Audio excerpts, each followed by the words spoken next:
नीतीश कुमार के आने के बाद से एक धारणा बना दी गई थी कि ये पढ़े लिखे व्यक्ति हैं और ये शिक्षा में इन्होंने सुधार किया है, जबकि ज़मीनी हकीकत ये है कि बिहार में आज शिक्षा की स्थिति लालू जी के राज से भी ज़्यादा खराब है। राहुल गांधी बिहार के किसी गांव में एक रात अगर रहे हों पूरे जीवन में तो हमको बता दें। अरे भाई, तुम दिल्ली में बैठ के बिहारियों के नाम पर हंसते हो और यहाँ पर आके बैठ के ज्ञान दे रहे हो।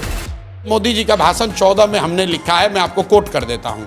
मोतिहारी में मोदी जी ने कहा कि इसी चीनी मिल के बनी हुए चीनी से चाय पीऊंगा तब बिहार लौटूंगा। मोतिहारी चीनी मिल का जमीन एक एक टुकड़ा बांट दिया गया, बेच दिया गया और खरीदने वाले आधे से ज्यादा भाजपाई हैं। आपके कैमरे पर कह रहा हूं, फिर कहेगा कि मानहानि का दावा करेंगे।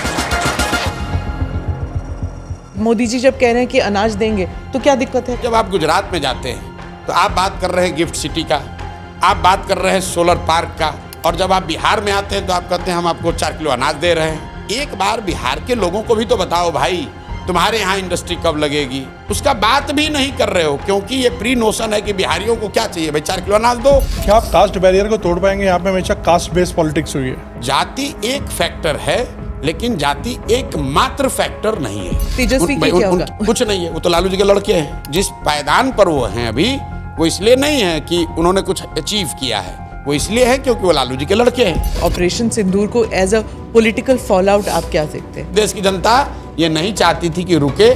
जिस तरीके से सीज फायर हुआ उससे बीजेपी को पॉलिटिकल नुकसान होगा।